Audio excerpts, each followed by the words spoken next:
Hi, I'm Robin Schultz with the Hoover Channel. Don't forget to hit subscribe so you'll always know when we have a new video coming up.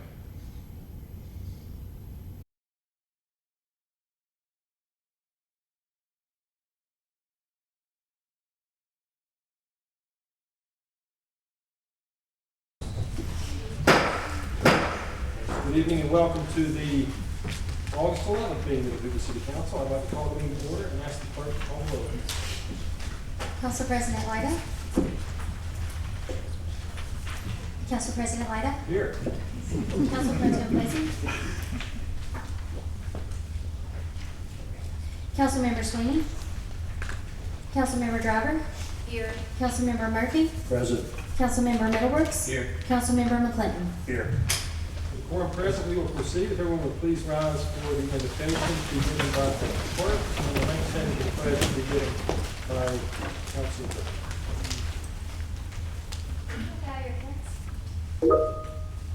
Dear Heavenly Father, we just thank you for tonight. We thank you for the leaders, and we thank you for just the wisdom that they have on the matters before us tonight.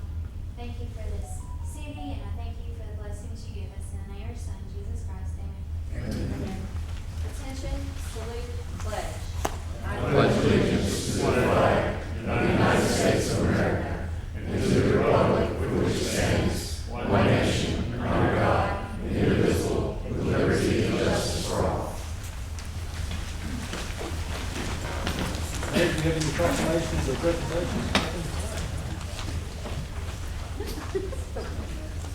We will now move to our regular agenda. We did not have a work session on Thursday evening, so we will walk through these items one by one and call on the department head to give us a brief overview. So if those in attendance would be patient with us tonight, we'll take a few minutes to each of these items to discuss prior to the vote. We begin with item one, payment of bills. Motion to approve payment of bills. Motion to approve, we have a second? Second. We have a motion and a second. Any questions or comments from the public? Any questions from the public tonight on the payment of bills? No question. I want to object to it being on the consent. Any other questions or comments? We have a motion and a second for approval. All in favor say aye. Aye. Any opposed say nay. Ayes have it, motion carries. Item number two, approval of minutes from July 24th and July 28th. Motion to approve the minutes of July 24th and 28th without reading. Second. We have a motion and a second for approval. Any comments from the audience? Any comments from the audience? Yes, I'd like to comment since you apparently didn't want me to comment on the payment of the bills. Just to clarify, you asked if it be removed from consent. We don't have a consent tonight, which I announced earlier, so you're welcome to comment on it. Well, I'm Paul Hammer from Middlebrooks, and I do want to talk about the minutes because of part of what occurred last week. I'm going to give you an incredibly scary scenario about why the way this flows with just a broad payment of bills is dangerous. I'm going to do my best to put the hay down where the goats can get it. And I think it all comes back to this council is not being provided with accurate information. And I think this council really has to stop everything or remove Mr. Lyda as the president of this council, because I think as his personal project, he's the one that knows all this information. The mayor at least said he didn't read any of these documents. But I'm talking about Riverwalk, which gets paid on the payment of bills. It was a rushed, closed door, behind closed door project that makes no sense at all. On its most basic point, the Hoover Healthcare Authority is responsible for $76 million over the next 20 years. And make no mistake about it, if they default on that, that is the same as Hoover defaulting it. And you can just imagine what that would do to the credit rating that everyone likes to brag on. But it gets worse. The city of Hoover is subletting 31,000 square feet from the healthcare authority. So they've got a floor of this empty building. And they're spending $756,000 on it, about $24 a square foot. But that's not all of it. If you look at the Building Owners Maintenance Association that does these estimates, it's actually about another $12 that's added on per foot for all the things from security to insurance, just the normal stuff. So what ends up happening is the city of Hoover is paying in the first year $1.1 million for this empty floor. And the really crazy thing about it is they're going to take that $1.1 million space and lease it to the state for about $200,000. So in the first year, Hoover is going to lose $900,000 because of this deal. It's got to be stopped. You know, that's where all the costs add up on this thing. And now there's other parts of this. Those numbers do not include the $16 million in pre-rent that this city is paying on that building. I don't know what pre-rent is. Apparently it's a way to give the developer a bunch of money so he can, you know, finance his project. And that is the only place I can see on all of Riverwalk that it makes sense to anybody is the developer. And what they're not sharing with us are the developer fees, the management contracts, and just all these money that just adds up. And that's not to mention the legal fees. And I'm about out of time, but I'll finish that up in a minute. Thank you. Any questions, any other comments from the public? Have a motion and a second for approval, all in favor say aye. Aye. Opposed, nay. The ayes have it, motion carries. Item number 4 is resolution number 8, item number 3, resolution number 8540-25. Mr. Corley. This resolution appoints election officers for the 2025 municipal election, and if necessary, the 2025 municipal runoff election. This resolution further sets compensation for the appointed election officers. Motion to approve resolution number 8540-25. Second. Have a motion and a second for approval. Any comments or questions from the body? Any comments from the public now on item number 3? Seeing none, have a motion and a second. All in favor say aye. Aye. Opposed, nay. The ayes have it, motion carries. Item number 4, resolution number 8541-25. Mr. Corley. This resolution authorizes the mayor to execute a change order for bid number 25-006, Hoover Public Library Theater renovation for an additional $8,250 for the purpose of covering the costs related to installation of auditorium seating. Motion to approve resolution number 8541-25. Second. We have a motion and a second for approval. Hello. Hello, how are you? How are you? Yeah, thank you. Yes, this is a resolution, just as he said, to approve a change order so that the contractor can install the seating. We purchased the seating from a contract and could not include an installation that way, so we bid the seating, did not receive any bids, and so now we'd like to include it in the contract. It's small fee, $8,250, well within budget. So to be clear, so the goal was to get the material, because the long lead times up front, have it here for the contractor to install. Couldn't do that, so to We did receive, we were able to purchase the seating off of the contract list, but we could not Off the purchase state the list, installation of that, so we're trying to wrap into the project. So now it's wrapping it into the contract. Yep. Any other comments or questions from the body? Any comments from the public? Motion and second for approval. All in favor say aye. Aye. Opposed, nay. Ayes have it. Motion carries. Item number 5, resolution number 8542-25. This resolution authorizes the mayor to execute a change order for bid number 24-018 Thornton Drive Sidewalk Project for an additional $12,515.10. Motion to approve resolution number 8542-25. Second. Have a motion and second. Mr. Marlowe. Good evening. As mentioned, this is a deductive and additional work change order for the Thornton Drive Sidewalk project. The total deductions for the price of the project is $6,044.90. The additions, which include additional sidewalk and curb, total $18,560, and those together add to the $12,515.10 that we're asking. Any questions, Mr. Marlowe, from the members? So the bid line items came under, so you had a deduction. Right. But we needed additional sidewalk for the project, so Yes. that's the variance. Right, it was a unit price, so items that were not used in the original were taken off, and then items, the additional sidewalk and curb that were added are the additional $18,560. Any other questions? Any comments from the public tonight? We have a motion and a second for approval. All in favor say aye. Aye. Opposed, nay. Ayes have it. The motion carries. Item number 6 is a resolution number 8543-25 is support.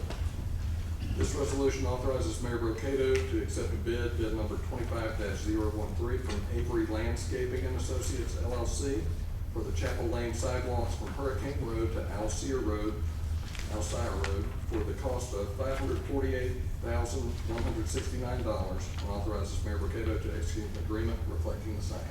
Motion to approve resolution number 8543-25. Second. Have a motion and a second for approval. Mr. Marlowe. As mentioned, this is item to award bid 25-013, Chapel Lane sidewalks.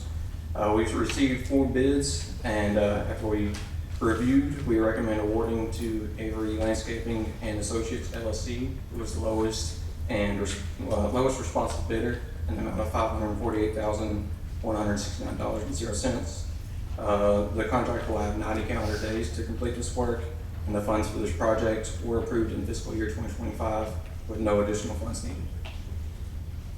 Just something quick, Mr. President. Yes, sir. On the bid tabulation, unless I'm reading this wrong, maybe it's the wrong one.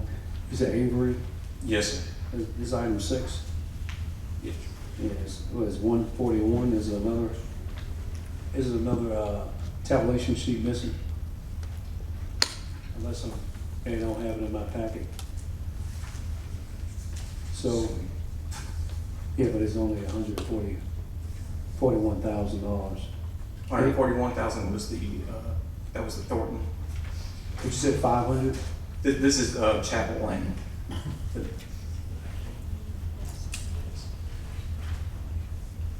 In the packet, the one that we have Yeah. behind that item is for Thornton. It's for Thornton, it's a different one. Okay. Okay. Just, what was the budgeted amount for this project? The original budget, $691,000. So about 150 less. Thank you. Any other questions, Mr. Marlowe? Any comments from the public tonight? Yes, just, Mr. President, just get that's just an updated one. That it was put in there twice. Okay. Yeah. Okay. Very good. No public comments. We have a motion and a second for approval. All in favor say aye. Aye. Opposed, say nay. Ayes have it. Motion carries. Item number 7, resolution number 8544-25. This resolution amends the budget for the fiscal year ending September 30, 2025 for electrical repairs at Hoover East Sport Park as detailed in Exhibit A to the resolution. Motion to approve resolution number 8544-25. Second. Motion and second for approval. Council, Donna? this is the item we've been discussing for quite some time now. I think we began first of the year around February, March when we identified some issues. This budget amendment would propose taking money from the general fund. We have estimated $310 when we met with you several weeks ago. We've increased that to $350. We want to make sure that we can include enough for not only the electrical contractor, which is Monroe Electric, that's our annual contractor that has the annual bid.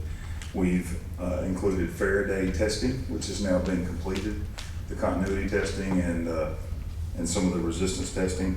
And then we're anticipating some potential other expenses related to the electrical contractor that's been on this job, looking and interpreting all of that data. So as we move forward, these funds will cover the non-budgeted expenses that we've had thus far this year for these repairs. A lot of these repairs that we've done, as you know, are part of the infrastructure now. So whatever the future looks like as we work to finish the problem. Now, this is not a solution to the problem. This is to cover the expenses to get us to where we are now, that we have the final testing, and we now know that we need to take a look at how we're going to look at the electrical in the park for all 3 hubs. And so with that, we'll bring more information to you as we get that. We just got this report last week. Any questions for Mr. Grimes? Yes, sir, Mr. President. Did the continuity testing identify the point of failure? So I would say we went into this looking for a point of failure. What we have identified through the testing is significant failure in all 3 hubs with wiring. So the problem becomes, we've had multiple events, can't determine in what they've tested, we can't determine what's been affected. Is it lightning? Is it surge? Is it different rodents? We've had all kind of things that have affected this some close to 30-year-old park. But the wiring is the core problem in the continuity testing, which gets into ohms versus volts. I'm not going to go into that detail, but that's an example where significant failures occurred in all three hubs. So that means we have to look at options that would include replacing the wiring and staying high voltage, which is in medium voltage by the time it gets into the park. That doesn't necessarily solve our problem, because we're still going to have issues, and we're trying to make this safe for the public when we electrify the park.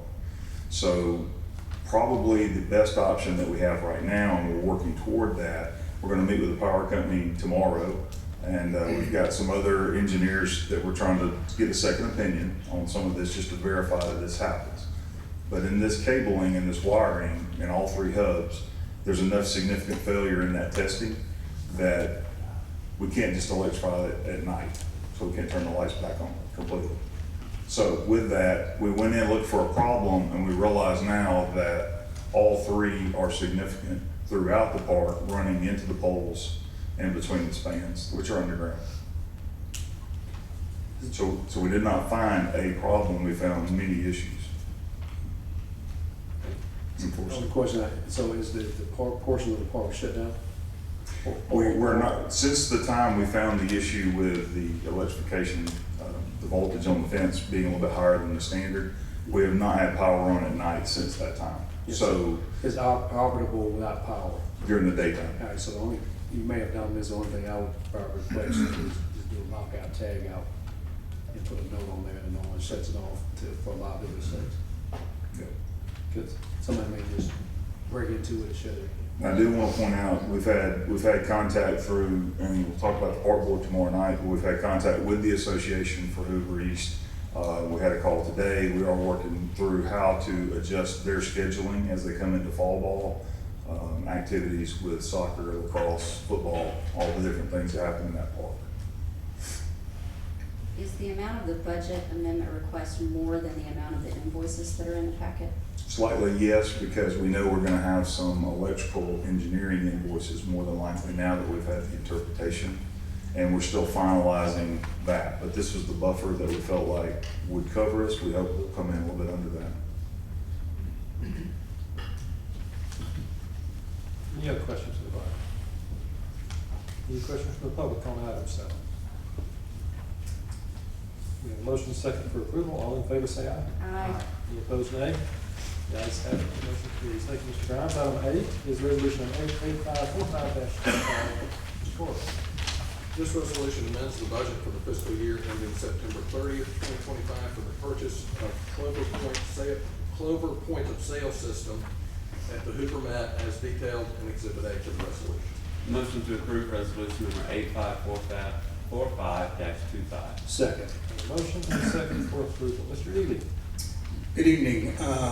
The hardware for our current point of sale system, Clover Sport, for our food and beverage operation is outdated. We found out from the manufacturer that it's no longer going to be supported as of September 30th, next month. So we are asking for an amendment to the budget of $44,000, which represents about 3.5% of the revenue we generate in food and beverage. We're on record financial pace right now with revenues in excess of $4.1 million and net income from our annual operations at over $1.2 million right now. So the funds are there, and we just found out in January that this technology was no longer going to be supported. Questions for Mr. Ely on this item? Any questions or comments from the public on the item? Seeing none, we have a motion and a second for approval. All in favor say aye. Aye. Opposed, nay. Ayes have it, motion carries. Thank you. Item number 9, resolution number 8546-25, Mr. Ford. This resolution authorizes Mayor Brocato to execute a renewal term of 4 months with Hunden Partners at no additional cost in order for Hunden Partners to complete its reporting and presentation of the market feasibility study for Central Hoover. Motion to approve resolution number 8546-25. Second. A Motion and second. Mr. Knight, good evening. Good evening, council. The city has been working, as you know, with the Hunden Group since March of this year, focused on the River Chase Galleria redevelopment, or the feasibility of that. The scope of work includes 5 phases and some detailed 15 tasks. The original timeline was to have the completion of the study done in late July or early August, but it's been pushed back due to in-depth interviews with developers, including Brookfield Properties, the primary owner of the Galleria. Our contract, the council approved back in March, allows for 2 extensions. Staff would like to extend the contract through December of this year with no budget amendments anticipated in order to complete the work of phase 5, the final phase, which is reporting and presentation. And that's simply so that Hunden and its partners can come and present to this body and to other bodies in the month of September the findings of their study, and beyond that, if that's amenable to this body. Any comments or questions for Mr. Knight? Any comments from the public tonight? Seeing none, we have a motion and second for approval. All in favor say aye. Aye. Opposed say nay. Ayes have it, the motion carries. Now we'll have some public hearings for the following items, beginning with item number 10, resolution number 8547-2000. This resolution authorizes Mayor Brocato to execute a development agreement with TVBG2 LLC. Motion to approve resolution number 8547-25. Second. Have a motion and a second. Mr. Knight, I believe you'd like to introduce the package. Certainly, and we are joined tonight by the project team, the Village of Brotsgap Phase 2, who, if council is amenable, will have a brief presentation on the project as well. The Village of Brotsgap Phase 2 is proposing a second phase of the Village at Brotsgap to be located at the corner of Stadium Trace Parkway and Brotsgap Parkway. The proposed development includes approximately 79,000 square feet of retail and office space, which is slightly larger than originally expected and is reflected in the site plan and the development agreement that you have in front of you. There's a special focus on tax generating tenants for this project, with about 90% of the users being sales tax generating users. The estimate is that it will produce about $30 to $40 million in annual sales. So a total investment by the developer is in place of about $37,600,000. Total hard cost work is estimated to be about $27,710,000. So applying a stabilized sales tax or sales rate of $36 million per year with an annual 1% growth rate, my office estimates the cap that the incentive that the developer is requesting to be hit in years 7 or 8. So the proposed incentive is 50% of net new sales tax revenue for 10 years with a cap of $5 million, whichever comes first. The incentive cap will cover approximately 18% of those hard costs that I mentioned. The development agreement provides language that a fine dining restaurant, which is specified, a list of those are specified in the development agreement you have in front of you, will anchor the center. It will be new to market. It must be a white tablecloth fine dining establishment that is governed by a specific list of restaurants that are in the development agreement. If the development is approved and there's deviation, the development agreement rather is approved and there's deviation from the aforementioned list, the developer would have to come back to this body for approval to deviate from that, so that that fine dining establishment that is unique to this project and unique to the community would remain in place. And it would also allow for a future creation of an improvement district to allow for tax exempt financing for public infrastructure. Very good. Would you like to invite Mr. Denny and his team? Sure. This is Mr. Patrick Denny with the Village of Brotsgap Phase 2 and his team. My name is Patrick Denny. I live at 1183 Callis Road, 35242. We are the original developer of Phase 1, and this development is at a much more elevated level. You can tell by the position of the buildings, the architecture, and the type of tenant we're after. And we agreed to the type of fine dining, Class A, first-of-class restaurant anchor this, because that's what we were set after to begin with. And the tenants that will follow have to all be maintained in that first level. We're not going to pack this development with a lot of restaurants. We're going to be very thoughtful in what we do. We're in talks with national, Tier 1 men apparel, women apparel, boutiques that that fall in line with a lot of diversification. You could tell in the first phase, we were very thoughtful in that because we had a lot of non-retail and retail, and all of them were, I believe, first in Hoover, other than Mr. Cohen at Whole Scoop and my wife's dance studio. And she just celebrated her 20th year, close to 800 students, so she feeds that area. In this agreement, there's no money expended by the city. It's 50-50 share of all net new revenue. We've even agreed to no poaching of tenants in Hoover, so everything will be new to Hoover, new to Birmingham, and new to Alabama in general. Any questions for the council? Glad to. I would like to mention we've met with Trinity United Methodist Church twice now. They have taken over Discovery, part of the Methodist Conference. They now control Discovery Methodist Church. They're located in Homewood, and they're very excited about it because they had concerns about their accessibility and their visibility. And part of the traffic situation will help alleviate because we're going to be able to enter on the church side and come in on the back side. While we believe we can handle all of our parking based on our requirements, and we're going to go underground on the detention, we're still going to enter into a parking agreement shared parking agreement with the church because we want to work together as good neighbors, and it helps them with some of their goals. But again, I'm here to answer any questions you may have. We'll open the public hearing and ask the body if they have any comments on the project. Just one, I guess. First, I want to commend you on your job that you did on the first phase. Thank you. I think it's an incredible site within the city. Great food places there. Maybe I picked it a little too often. I think that speaks volumes in the hope for the second phase and the quality that you can do. So, commendable on that. My comment really is geared toward Greg and his team. So, for a while I was on the fence with this project, even as great as it was for an incentive.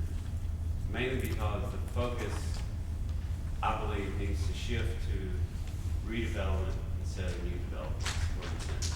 And I've mentioned this.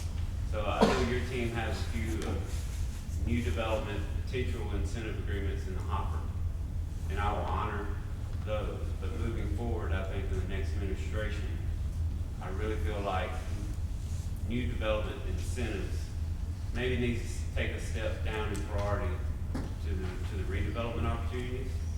I would like to see new development maybe get a 75% share of the city's favor, whereas redevelopment opportunities can go to the 50-50 route. But for the ones that are in the hopper now, I understand we're at the 50-50 route for financing and so forth. And as I said, you have done an incredible job on phase one. So I think this is a slam dunk. And I'll echo that. Also, I've been texted by my wife that Talbot's no longer is in Birmingham, and they would like to have a Talbot's there. So, there you go. We're talking. Mr. President, I'll just also add, the most compelling parts of this development to me are your new to Hoover commitment, not poaching from other sites and drawing away from other sites that we have here in Hoover, as well as your first of a kind fine dining establishment, which is something we are lacking, and I think that the community would really appreciate. So thank you for that. And I'd like to speak to why the revenue share. I'm not going to use inflation as an excuse like many do, and our contracts from our vendors are such that they are passing it on. It has more to do with the type of tenant we're going after. They haven't considered Hoover in the past. Their sales are north of 10 million, and we need to kind of close that gap a little bit, and it will really help with the site work piece of that. And that's really the reason to try to close that gap, because we are going after a different type of tenant. So. I would just say one more comment in your favor, Mr. Dean. So for a long time, I've advocated whenever we do incentives, some way to work in a deal where some of the incentives go to the actual local business owners instead of just the developer. But Mr. Dean's projects, he's doing that already. He pours money back into the tenants for lower rents and so forth on the spaces during those incentives. So you made it really easy on this. Thank you. Well, it's a true partnership, so we all work together, that's for sure. Any other comments for Mr. Denny? Any comments from the public tonight on this item? Can you name specifically the Ma'am, if we could get you to come, if we could get you to come to the microphone and make your comment, please, and just ask for your name and location of town, please. Hello, my name is Sarah Bishop and I live in Paradise Lake. Can you tell us specifically what the names of the tenants you're going after are? Yes, and they're listed in the agreement, which I'm sure it's made public, but Bob's Steak and Chop House is a legendary steakhouse in Dallas. But that caliber, Morton's, Capital Grill, that type level of steakhouse that we're trying to attract to this particular location. What makes it even a little more challenging is the fact that we are a neighborhood development and we're not on Main, but because of the way that the economy has shifted over the last 5 to 7 years, and the first phase was really, when I tried to lease that in the first phase, it was difficult because it wasn't a neighborhood, not on Main. But those are what people want, and Hoover wants more local, creative type concepts, and not just the same that keep running in the middle. So we are truly in negotiation with New Alabama quite tenants. So it's more like a mini summit, if you will. Thank you. Any other comments from the public? Seeing none, we have a motion and second for approval. All in favor say aye. Aye. Any opposed say nay. Ayes have it, motion carries. Thank you. Thank you, Mr. Curt. Item 11, resolution number 8522-25. This resolution authorizes the abatement of a weed or other vegetation nuisance at 425 Shades Avenue, Hoover, Alabama. Motion to approve resolution number 8522-25. Second. Got a motion and second for approval. Mark. Good evening, council. We have some good news, bad news for our nuisance abatements this evening. We'll start with bad news first. That's 425 Shades Avenue. This picture was taken earlier today. As of right now, it is still a nuisance in need of abatement. Any comments from the body tonight for the public hearing regarding Shades Avenue? Any comments from the public tonight regarding 425 Shades Avenue? Close the public hearing. We have a motion and second for approval. All in favor say aye. Aye. Opposed nay. The ayes have it, motion carries. Item 12, steal your thunder. You got good news on this. Good news on this one, 2413 Regent Circle has been cut to the satisfaction of the code enforcement official and can be removed from the agenda. We'll entertain a motion to withdraw resolution number 8523-25. Motion to withdraw resolution number 8523-25. Second. Got a motion and second for withdrawal. All in favor say aye. Aye. Opposed nay. Ayes have it, motion carries. Item 13, resolution number 8524-25. This resolution authorizes the abatement of a weed or other vegetation nuisance at 3456 Blueberry Lane, Hoover, Alabama. Motion to approve resolution number 8524-25. Second. Motion and second for approval, Mr. Martin. Yes, Mr. President, this one falls somewhere in the middle. We have made contact with the heir of this particular piece of property. They have begun the work of trying to cut the property. But just to be on the safe side, we would like to move forward with the abatement vote tonight, just in case something falls through. But should you authorize the abatement, Mr. Mack with code enforcement will continue to work with the owner or the heir, and within a time frame that is reasonable, see if they can cut it themselves. If not, we'll take this authorization and go abate the problem. Any comments from the body on that item? Mr. Martin, what would you consider reasonable time? Within the month. Very good. Any other comments from the body? Any comments from the public tonight regarding this resolution? Seeing none, we'll close the public hearing. We have a motion and second for approval. All in favor say aye. Aye. Opposed nay. Second motion carries. Item 14 is an ordinance number 25-2679. This ordinance amends ordinance number 263 of the City of Hoover, Alabama, to rezone the property located at 2240 Chapel Road to R3, two-family residential district. Motion to approve ordinance number 25-2679. Second. Motion and second for adoption of the ordinance. Open the public hearing. Mr. Martin, your presentation. Yes, Mr. President, this particular tract of land located on Chapel Road is approximately 12,000 square feet in size. That does make it eligible for a single-family residential unit within the R3 zoning district. It would not meet the size requirements for a two-family duplex residence. So I just want to make that clear. Even though the name of the zoning district R3 is two-family residential, the size of this property will only accommodate a single-family residence. And that is the intended use from the owner of the property. It is a vacant tract. They wish to develop it as a single-family residence only. This item has come before the Planning Commission for consideration at their July meeting, and the Planning Commission brings a positive recommendation to this body for this rezoning to occur. The developer did illustrate to both staff and the Planning Commission that they can build a single-family residence on the site and meet the development criteria for this zoning district.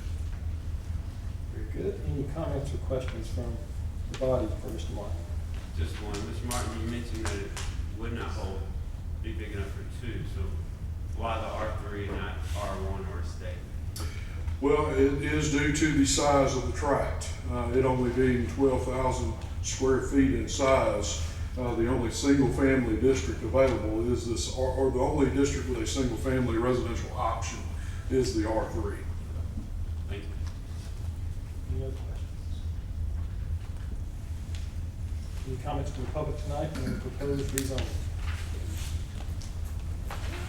Good. We'll close the public hearing. Madam Clerk, please call the roll. Councilor Driver? Aye. Councilor Murphy? Aye. Councilor Middlebrooks? Aye. Councilor McClinton? Aye. Councilor Lyda? Aye. There were 5 ayes and 0 nays.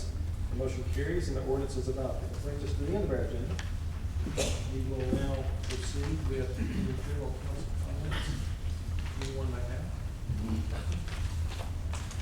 Any members of the public like to speak tonight? Begin with you, sir. Good evening, Mr. Mayor and City Council. I'm Chris Silco. I live at 2152 Chapel Road in Bluff Park. I'm here to bring up an issue for an ongoing zoning violation at a piece of property right next to ours at 2200 Chapel Road. I've got here a letter kind of documenting what's been going on and what everybody's been doing over the past few years with regards to it, but I'll give a brief overview. I know we're limited on time. The lot in question is zoned E2 single family use, and the current owner is running a multifamily apartment compound there, and has been for, well, really decades, but it was brought to the city's attention almost 4 years ago. And that's really the reason why I'm here tonight. So, another issue going on is that we have 15-foot setbacks in Bluff Park. This detached garage is only about 5 feet back. So there's multiple things going on. There's also a series of safety and quality of life concerns here.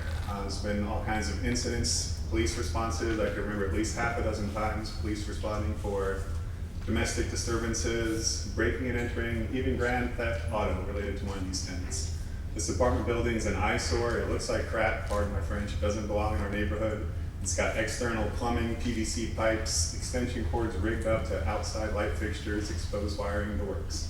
People coming and going, noise, all that good stuff. The bad news is, as I mentioned, we brought this up to the city almost 4 years ago. We've hired a private lawyer. We've hired a private zoning consultant. We had a meeting right next door almost 3.5 years ago with then City Administrator Mr. Rice, along with the city planners, city attorneys, code enforcement, everybody under the sun. Everybody was in agreement this is a violation.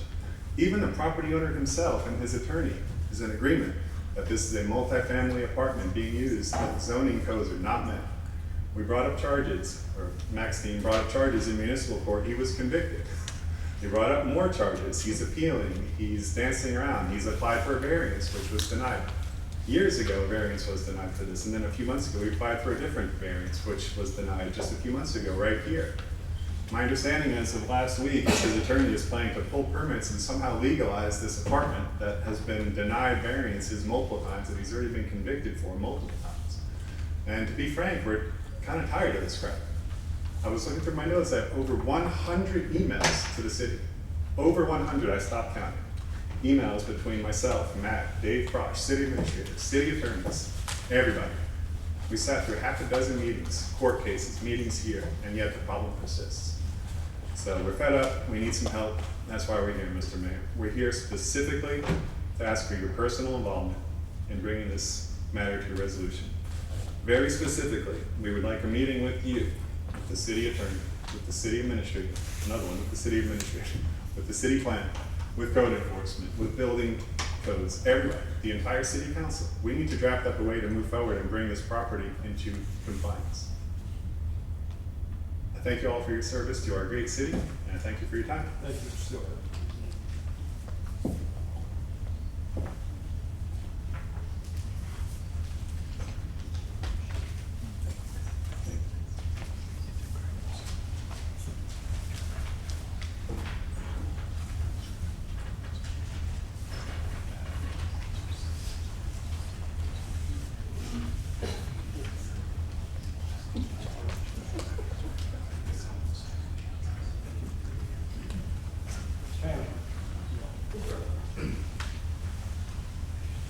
Paul Hamrick and the gentleman that just spoke did such a beautiful job of defining his problem, but I hope you don't lose any sleep waiting on a phone call, because I doubt you're going to get it if any of the past behavior is indicative of what's coming ahead. You know, when something gets a rot in it, it starts to spread and it begins to impact everything. I think this Riverwalk debacle is a cancer on Hoover. And the longer we wait on treating it, the heavier that albatross is going to get around our neck. It's affecting everything. Whether you go back to the first action this council took in October, you repealed the tax cut on groceries, saying that the city didn't have enough money to benefit every citizen in this city by cutting their grocery tax. But they've got hundreds of millions of dollars to throw into this Riverwalk debacle. And I'll give you an example of what else it's impacting. And Mr. Corley, you may comment on this, but there's something called the SSUT. It's a simplified sales and use tax that every state is struggling with, and it's important. It's what you pay as an online sales tax, depending on how you do business. As you can imagine, it does have some differing opinions on it. There's litigation going on in Alabama right now over the way the state is doing it. Hoover has a lot at stake on this, a lot of money at stake. But you know why Hoover hasn't joined the lawsuit yet? Because the state hadn't signed this lease at Riverwalk. And that tells you how bad this deal is. The city is afraid if they sue what would be their first tenant, that losing $900,000 in the first year doesn't make the deal good enough that somebody's going to sign the lease. Instead, they're holding off, afraid to sue them. And I think that defines everything about this project. And I think it's just beginning to come to light, and I plan on letting that continue. Thank you. Any other comments tonight? Good, we thank you for your attendance, and we are adjourned.